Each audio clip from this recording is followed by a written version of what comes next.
Welcome to the Deep Dive. For you, our listener, coming to you from the Cyber Reporters TCR podcast. Today, we're diving straight into a critical security issue, specifically for Windows users, like you. Yeah. A newly discovered vulnerability in Windows File Explorer. Yeah, you shared some articles with us, and our mission today is to really unpack what this all means for you and how to stay safe out there. We'll be focusing on this flaw called CVE 2025-24071. Right, so CVE 2025-24071. Okay. At a high level, this vulnerability, it could allow attackers to basically steal your NTLM hashed password Oh, wow. just by tricking you into extracting a specially crafted compressed file. No way. Yeah. Just extracting a file. Yes, you read that right. Wow. Just extracting a file. That's crazy. So we're going to break down how this works, who's behind it, what the risks are, and most importantly, what you as a Windows user need to do about it. Okay, let's get into it. So this CVE 2025-24071, the information you provided highlights that this is a zero-day vulnerability. What does that mean? So a zero-day vulnerability means that it was actively being exploited before a patch was publicly available. Right, so people were already using this before Microsoft even knew about it. Yeah, exactly. It was already out there. That seems bad. Yeah, and it's a pretty serious vulnerability. Okay. And this vulnerability is in how Windows File Explorer handles these .library-m's files. Can you remind me what those are? So these .library-dams files, they're XML-based files that are meant to help you organize your files. They're kind of like shortcuts or pointers to different locations. Right. So they're just there to make it easier to find your stuff. Exactly. Okay.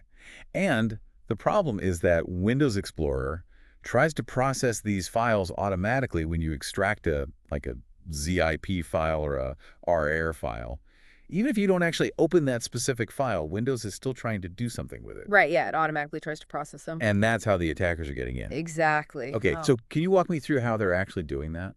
Okay, so what they do is they create this malicious bot library-m's file. Okay. And it's got this tag in it called a simple location tag. And instead of pointing to, a legitimate file location, it points to a server that's controlled by the attacker. Okay. And they use this thing called the SMB protocol, which is, it's like the language that Windows uses for file sharing.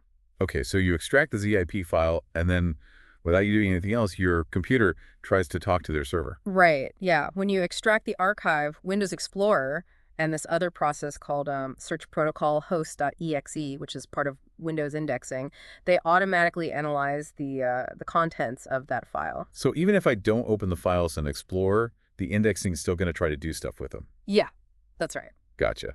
So I'm guessing that's when my hash gets sent over to them. Exactly. When it tries to analyze it, it triggers this NTLM authentication request, and your system tries to prove its identity to their server. And sends my hash as part of that. Yeah, and that's how they get your NTLM v2 hash. So this whole thing, this whole process, it's totally silent. I would never know this was happening. Right. You wouldn't see any pop-ups. You wouldn't see any warnings. It all happens silently in the background. Wow, that's scary. So the key processes here, the ones to watch out for are explorer.exe and search protocol host.exe.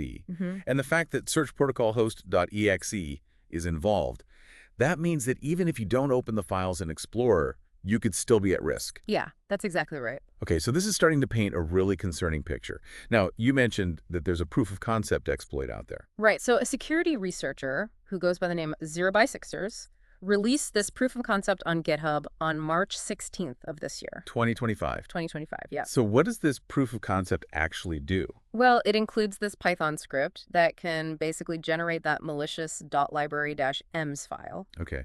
And is that something that, any random person could use? Yeah, the scary part is it's pretty easy to use. You just need to enter the name you want for the compressed file and the IP address of your server. So you're saying this is not super high level technical stuff. Anyone could potentially figure this out. Yeah, it's pretty straightforward. And that's, super concerning, right? Definitely. It makes it much easier for less skilled attackers to exploit this vulnerability. Right. So we've got the vulnerability, we've got an exploit. Let's talk about real-world attacks. Was this actually happening before? Well, the reports are saying that this vulnerability was already being exploited before Microsoft even released the patch. So they were already using this against people? Yeah, they were. And do we know who was doing that? The threat actor that's been linked to this is Crypt0n. Crypt0n. And this person is reportedly the developer of this malware called EncryptHub Stealer. Okay. And how are they using this to attack people? So they were basically setting up servers to receive these stolen password hashes, and then they would create these malicious files and distribute them. And how would they get people to download these files? Well, there are a lot of ways. Phishing emails, malicious websites, you name it. Right. And I'm guessing people wouldn't think twice about opening a ZIP file. Exactly. It seems harmless enough. So this is pretty unsettling stuff. Now, let's talk about what happens if an attacker actually gets a hold of your NTLM hash. What can they actually do with that?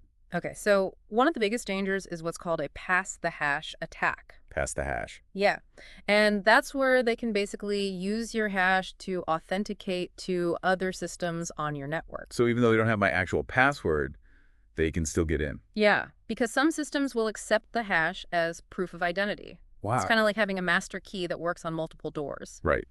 And so if my computer is on a network and they get my hash, they could potentially get into other devices. Yeah, that's a big risk, especially if your account has administrative privileges. And what if I don't have a network? Like, what if I just use my laptop on public Wi-Fi mostly? Is my hash still at risk? Yeah, it still is, because they can try to crack the hash offline. So they can still figure out my password. Yeah, they can potentially figure out your password. It takes time and computing power, but it is possible. That's disturbing. Okay. So what else can they do with my hash besides those things? Well, they can also use it for network spoofing.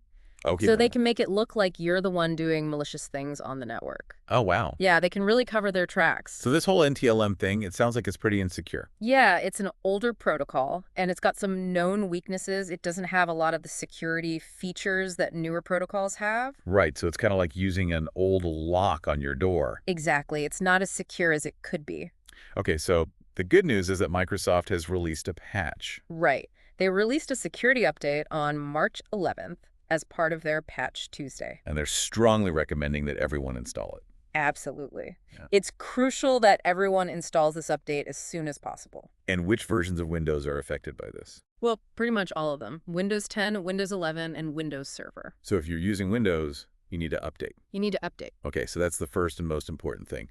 What else can people do to stay safe? Well, on a personal level, just be really careful about extracting files from sources you don't trust. Even if it looks like a normal ZIP file. Even if it looks harmless, yeah. And you said earlier that even just viewing the file in Explorer could trigger this. Yeah, that's right. So it sounds like we need to be extra cautious with these kinds of files. We do. Okay, so beyond that, are there any other things that, people can do?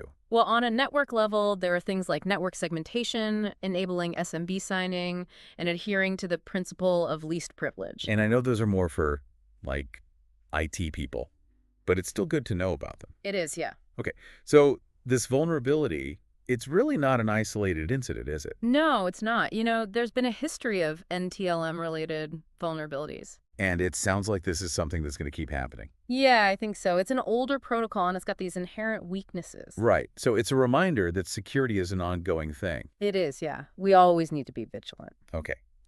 Well, let's bring this all together for you, our listener here at the Cyber Reporters TCR podcast. This CVE 2025-24071 vulnerability, it's a big reminder that even something as simple as extracting a file can be a security risk. Right. And the fact that this was already being exploited before the patch, that just highlights how important it is to keep your systems updated. Absolutely. Make sure Yeah. you've got the latest updates from Microsoft. Yes. And the fact that they're still relying on this older protocol, this NTLM, that's concerning. It is, yeah. So it's a good reminder to stay informed about the technologies that are being used and the potential threats they can pose. Right. So what are your next steps? Beyond patching, you really need to think about where you're getting your files from. Be extra careful about what you download and extract. Yeah, be mindful of the sources. And, it makes you wonder, what other everyday things that we do on our computers could be risky? It's a good question. It is. And it's a good reminder to stay vigilant, to keep learning about cybersecurity. Yeah, absolutely. And for all of you listening to the Cyber Reporters TCR podcast, if you want to stay up to date on all things cybersecurity, don't forget to subscribe and follow our channel. Yes, please do. We'll keep you informed about all the latest threats and how to protect yourselves. Thanks for listening. Thanks for having me.